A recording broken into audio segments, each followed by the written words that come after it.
Maîtriser la nature humaine avec Machiavel. Leçon intemporelle. Depuis des siècles, l'œuvre de Machiavel fascine autant qu'elle interpelle. Comment un homme, il y a plus de 500 ans, a-t-il pu décrypter avec une telle justesse les mécanismes du pouvoir et de la nature humaine? C'est ce mystère que nous allons tenter d'élucider ensemble aujourd'hui. Préparez-vous à une exploration vertigineuse des méandres de la pensée machiavélique, une pensée qui, malgré les siècles, n'a rien perdu de sa pertinence. Si vous souhaitez en savoir plus et ne rien manquer de nos prochaines vidéos, abonnez-vous et activez les notifications.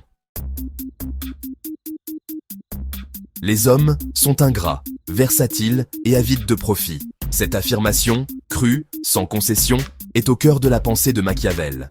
Dans son chef-d'œuvre, Le Prince, il dépeint l'homme non pas tel qu'il devrait être, mais tel qu'il est réellement, guidé par ses intérêts personnels. Oubliez les illusions de la morale, de la gratitude ou de la loyauté absolue. Pour Machiavel, l'homme est un être profondément pragmatique. Il vous soutiendra tant que vous représenterez un avantage, un appui dans sa propre ascension. Mais que cet avantage disparaisse, que la roue tourne, et il n'hésitera pas à vous tourner le dos. L'histoire regorge d'exemples tragiques illustrant cette vérité. Jules César, figure emblématique de la Rome antique, en a fait les frais. Convaincu de la loyauté de ses pairs, il fut trahi et assassiné par ceux-là, même qu'il considérait comme ses proches, y compris son protégé, Brutus. Cette soif insatiable de pouvoir, cette propension à l'opportunisme, Machiavel l'a observé, décortiqué, analysé. Il nous met en garde, ne vous fiez jamais aveuglément à la loyauté des hommes, car dans l'arène politique, comme dans la vie, les alliances sont souvent fragiles, dictées par l'intérêt et la soif du pouvoir.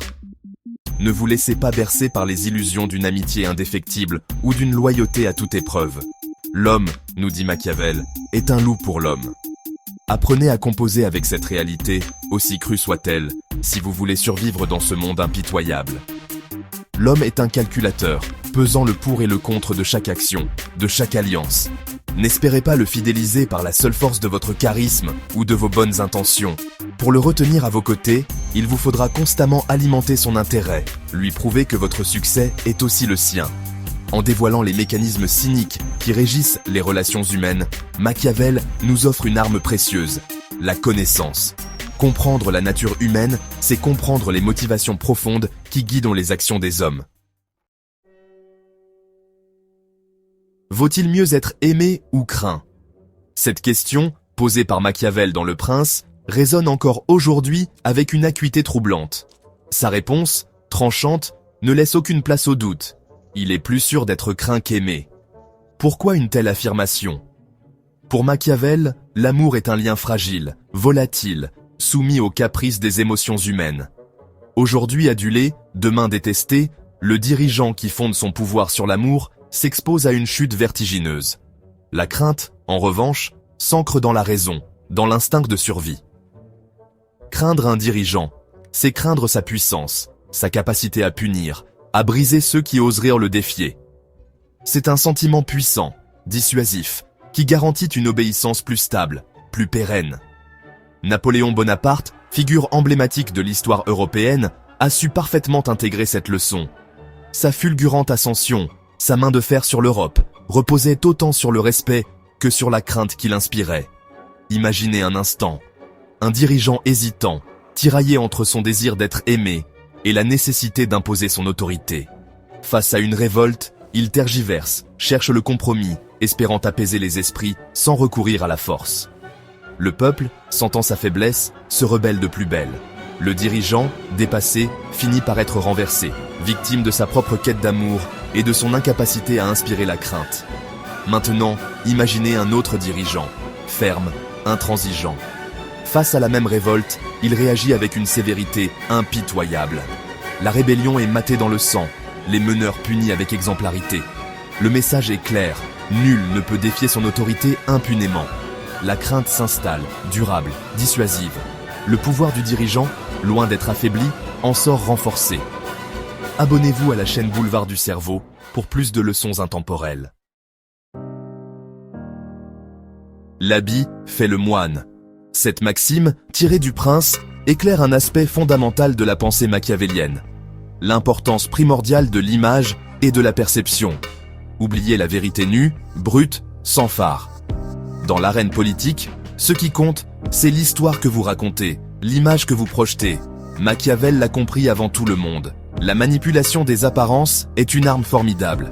Un dirigeant peut agir avec une impitoyable dureté en coulisses, prendre des décisions impopulaires, voire cruelles, tant qu'il parvient à maintenir une façade de justice et de force aux yeux du peuple.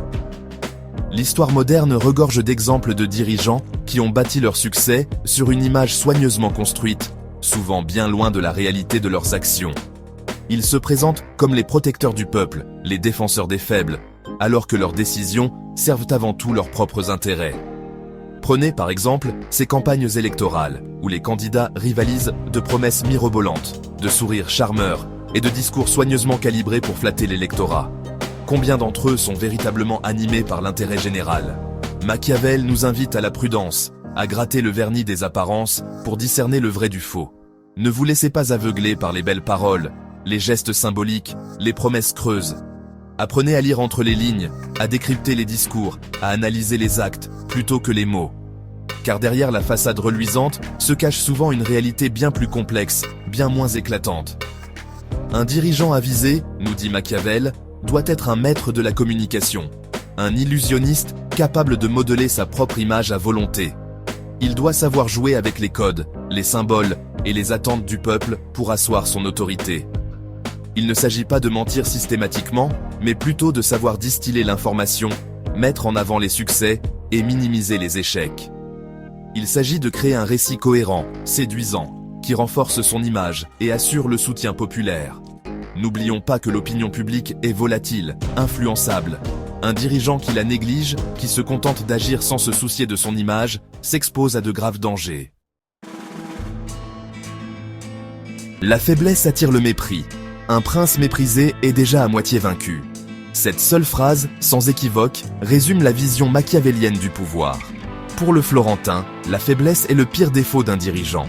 Elle attire le mépris, la révolte et conduit inévitablement à la chute. Un dirigeant qui hésite, qui tergiverse, incapable de prendre des décisions fermes et rapides, s'expose aux critiques, aux doutes et finalement au rejet. Le peuple attend de son chef qu'il soit fort, déterminé, capable de le guider et de le protéger. L'histoire nous offre un tragique exemple de cette vérité avec le destin de Louis XVI. Roi, bien intentionné mais indécis, il fut incapable de répondre avec fermeté aux aspirations grandissantes du peuple français. Ses hésitations, sa faiblesse, ont ouvert la voie à la Révolution française et conduit à sa propre perte. Imaginez un instant, un royaume frappé par la famine, un mécontentement populaire palpable. Le roi, reclus dans son palais, semble sourd aux revendications de son peuple.